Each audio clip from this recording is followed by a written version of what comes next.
Today we're looking at some people who were spilling their guts in Reddit, and trust me, some of these people certainly overshared. I told my stepsister I have feelings for her. She sent a text to our parents and I'm basically kicked out of the family. Where do I begin? I guess some background is necessary. Stepsister and I are both in our 40s. Our parents met and married when we were in our 20s. Both of us are attractive and attracted to each other, but have never said anything to each other or acted in these feelings. First of all, you shouldn't feel that way. Second of all, it's good that you haven't acted on them. Is this a situation where you think she feels the same way as her, but that's not the reality? Over the years, we've developed a healthy relationship, but there's always been a little bit of tension. We don't see each other very often, family functions every few months. Yet again, is this a one-sided feeling? You know, if you're not seeing each other very often, is she putting a stop to that? If she is, I don't blame her. She is married, I'm divorced, and have a girlfriend. A few months ago, we were all at a party thrown by my stepsister. She looked beautiful and I told her so. When the guests mostly left, I was sitting at a table with my girlfriend. My stepsister walked over to me, thanked me for being there, took my face in her hands, and gave me a big kiss in the lips. Oh gosh, yeah, maybe what I thought was going on, aka him being a weirdo, isn't actually what's going on. By the sounds of it, she might be into it as well. Then without a word, she walked away and out of the room. My GF and I were both shocked. It was a closed mouth kiss, but it was full of feelings. Why is this happening? Like, why is this going on? In front of your girlfriend as well, talk about being disrespectful. Since then, I've seen my stepsister twice. Once at a family function where we were both well behaved. The other time was this past weekend. This is where I messed up. I think you should be reminded that his stepsister also has a husband. I'm quite thankful for reading stories like this because it makes me realize that my life and family is actually quite normal. We were at a party, but her husband and my GF were not there. I was working at the party, she was a guest. She asked me if she could put her things, her coat and purse with my things, behind where I was standing all night. Of course I said that's fine. Throughout the 3 hours we were there, she squeezed past me to get to her things a few times, and when she did so, she grabbed my butt. She gave me a silly smile and wink each time, which I returned. When the party was over, we hugged and parted ways. The hug was so long and she told me she loves me. I told her that I love her too. I was gonna say, is this all in his head? Is alcohol maybe tampering with his memory? But he did tell us about the stuff going on earlier. It's one of them situations where I don't really know what's going on, and I don't want to know as well. When I got home, I texted her, I want to make out with you. She kindly said you're drunk and I should have taken that hint to stop. Yeah, so it looks like what I suspected might actually be going on. But instead, I texted her again and said some pretty steamy and over the line about how much I've wanted her for the past 20 years. She told me I was being inappropriate. I agreed and apologized. We said goodnight. What I was thinking a minute ago has been confirmed. This was all in his head. Have you ever been in a situation where you are quite frankly just delusional? You think the situation is going one way when it's actually going the other? I feel like this is a prime example. He's thinking that she feels a certain way when she really doesn't. In the morning, I woke up and immediately texted her again to apologize. I was ashamed and very sorry to put this idiotic mess in her place. She told me I don't need to keep apologizing, let's just move forward. I said okay and sincerely appreciated her attitude. Well, I guess she then decided to share the text messages with our parents. They're furious with me and told me I'm no longer welcome at family gatherings and I'm not to have any kind of relationship at all with my stepsister. She may have shown her husband's a text too. I'm not really clear about that. I really hope she did because this whole situation is wrong in so many levels. So that's it. This isn't an am I the a-hole. I think it's fairly obvious that yes, I was an a-hole. I guess the question is, how the hell do I move on from this in a healthy way? I'm really struggling to see how this ends in any other way than my complete disappearance. I don't see you moving on, to be honest. I feel like it's a situation where you know it's happened and you just have to leave it, and then like, how can you move on from a situation like that? It's the fact that like they know what's going on, like your parents, your stepsister, or husband. What does your girlfriend have to say? It's not looking good. Original poster. The texts are gonna haunt you forever. That was a teenager mistake. Don't go to family functions and avoid stepsis like a plague. Block her number since you're incapable of resisting contact with her. I'm gonna have to stop you there and ask what you mean by that was a teenager mistake. What teenagers are making mistakes like that? To me, it doesn't sound like a teenager mistake. It sounds like a certain genre of 18+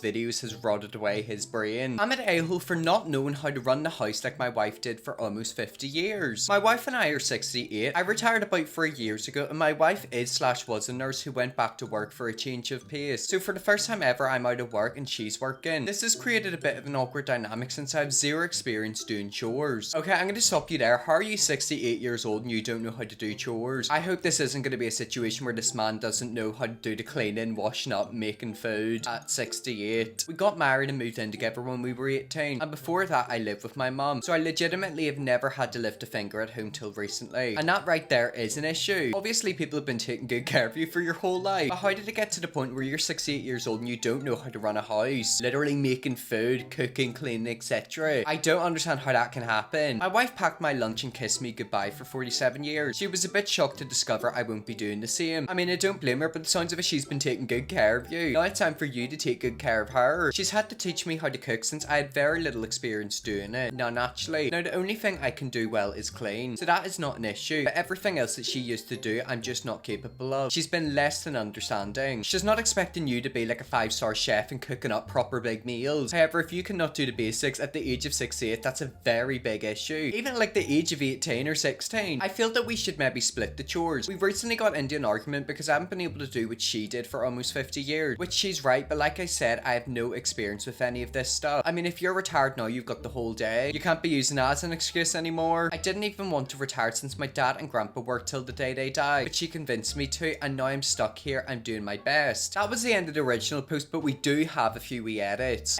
She got retrained before going back to work. I was not expected to help in any way before this. She was always a very meticulous housekeeper, and even now she didn't expect me to help up until I showed a willingness to help take care of the house. To everyone saying she was working full time and doing everything, she was a stay-at-home mum and wife for a huge majority of our 50-year marriage and 55-year relationship. I'd say she worked for about 7 years in total of that time. She didn't outright ask me to help with the chores at first. I just felt awkward sitting there all day and leaving messes, so I cleaned them, and now all of a sudden she expects me to attempt to play housewife. No, I think she's realised, oh, you can actually clean up after yourself, so maybe you should do it. And then yet again, you know, if she's always done and she's been the person to do it, I can understand why it might not be the best. However, come on, making a sandwich, cleaning up, doing basic chores, you'd think you should be able to know how to do that. Honestly, it's not as easy as she made it look. She still cleans, cooks, grocery shops though when it's needed. In fact, I still haven't ever grocery shop. I have a newfound respect for housewives. I always appreciated my wife and was impressed by the way she juggles everything, but now that I'm on the other end, it isn't as easy as it seemed. I know, when she also has to work, so imagine her coming home and doing all of that and also working. It makes you realise how privileged you really were. And can we talk about the fact that he said, I still haven't ever grocery shopped? How can you get to 68 and never grocery shop? I think that's the most shocking part. You know, it's bad enough you quite clearly don't know how to take care of yourself. You don't know how to go shopping. Don't even mention writing a shopping list to him. It might send him over the edge. If you ate a packed lunch for 47 years, plus all of the years your mummy packed your lunch, how in the world could you not know how to pack a lunch? My goodness, just ask your wife to put together a list of what she'd like in her lunches and mix and match from that. My in-laws are in their 70s and had a very traditional marriage, but my father-in-law knew how to make dinner. I think the majority of people would know how to make a dinner, traditional or not traditional. You know, it should be a thing that everyone knows how to do. Here you are on Reddit. If you can figure that out, you can find videos on YouTube to teach you how to cook dinner, do laundry, and even pack lunch. You're the a-hole. Edit to add, your wife is upset because she took care of you and your family for 50 years and you don't have one idea of how to do anything that she did. You've never paid attention to what she did. You took her for granted. Start by apologizing. Exactly, literally apologize and do better. Could you imagine if his wife died and it was just him in his own? Would he even be able to change himself? I'm gonna guess no. Like, does he know how to iron? Don't even mention that to him. My wife overheard me saying I miss intercourse with my ex. How do I fix this? Ignore the pun, but you've gotten yourself into a sticky situation. Like, I don't think there is a way for you to fix that. We were around my cousin's house and I was just drinking and having a good time. She went to the bathroom and I can't remember exactly how the conversation even came up, but they asked whether I missed my ex. I said no, but I did miss the intercourse. Yet again, why do people talk about this? Like, I've never understood it because I've been around people who've had conversations like this. 9 times out of 10 it usually is men. It's not always men, it's women as well. You know, people have conversations like that, but the majority of the time it is men who start it. My ex stayed with me during really tough times and we have 5 kids together. For that reason alone, I will always have love for her. There's no issue with that. You can absolutely love your ex. She is the mother of your kids. However, you should remember what you actually said. But we just don't work together as a couple. In theory, the intercourse with my current wife is better. She's into a lot of the things I am, and she's always open to trying new stuff. However, I just know it isn't important to her like it is to me. I initiate 99% of the time, and she never refuses, but it's not the kind of passion I had with my ex, and that's what I miss. Overall, though, I'm much happier with her, and we have a better relationship by a mile. What I'm getting is bad communication, but then yet again, like, don't expect communication from her after her overhearing what you said. Anyways, I wasn't aware my wife heard this at the time, obviously, and she seemed off when she came back. She just said she was tired and wanted to go home, but I could say if I wanted. We live about 15 minutes away. I said no, let's go home together. Ride home was silent. Going to bed was silent. I asked her if she was okay, and she again said she was tired. If your partner ever says they're tired, they're not actually tired, they're just tired with you. You know, they're annoyed. The next day, I woke up to her crying in the bathroom. She then told me what she heard and told me how I was going to leave her for my ex. I was devastated because this just isn't true. She said in the past that she feels insecure with my relationship with my ex, as we were together for 15 years and have so many kids together. We've been together for 3 years and I always try to make her know that that is irrelevant. I love her and she is the focus of my life as well as my kids. Of course, this whole thing has just made things 100 times worse and I have no idea how to fix it. I'm gonna correct you there because I feel like you're kind of putting blame on her. The person who's made it 100 times worse isn't her, it is you. You know, you are the one who said that and she overheard you. This was a week ago and things are still tense. I told her my reasons as to why the intercourse was better better of my ex. She had done nothing wrong and I probably phrased it wrong. I did phrase it wrong. At least you're taking accountability, it's nice to hear. She also explained that intercourse just isn't important to her, hence why she doesn't initiate, but she never knew it affected me. I was her first real relationship, so it's understandable these things didn't immediately come to mind. She says she will do better, but this just makes me feel worse for some reason. Intercourse isn't everything, and I want her to see that the love I have for her is real. I feel like the damage I did that night is irreparable, and I can see the difference in her. How do I fix this? I mean, I'm gonna be completely honest, I don't really know. Yet again, it's like the first story where it's like, you know, how can you fix things? I honestly don't think you can. First of all, you and your cousin are very foolish for even discussing something like this when your wife just stepped away to go to the bathroom. I mean, it is entirely foreseeable that there's a big risk of her walking back and overhearing. It's not like she left the house altogether. How could you be so clueless at almost 40? Exactly, keep in mind this isn't like an 18-year-old, this is a 40-year-old man, a fully grown man. You know, he's a whole ass adult, and you're devastated. Imagine how she feels. To be honest, if I were her, I would find it very difficult to get over this, even if for some reason I decided to stay with you. That's what I'm thinking. You know, he's asking about how to fix the situation. Is there a way to fix the situation? Can you do anything to make her feel happy? I don't think you can. Instead of insisting that there were reasons why you said intercourse with your ex was better, that of course makes things worse for your wife. Why don't you try owning the damage you made by admitting you said something absolutely stupid you shouldn't have said, and that you're ready to take the consequences of your behavior like adults should do? You know, acknowledging the hurt you created and taking responsibility would be showing your wife you're ready to work on yourself and do better in the future, instead of trying to justify yourself somehow. Centering her and her feelings in your response instead of focusing on yourself. That person's giving good advice, but yet again, like, he's probably gonna read that and not get it. Like, to me, it kind of feels like a situation where he's not understanding how she feels, which is a big issue. Well, anyways, guys, really fun video there. That's some people spilling their guts on Reddit. There was a lot of weird stories, wasn't there? If you want to see me read more Reddit posts like this, anyways, definitely will. Press the script and see you all tomorrow for another video.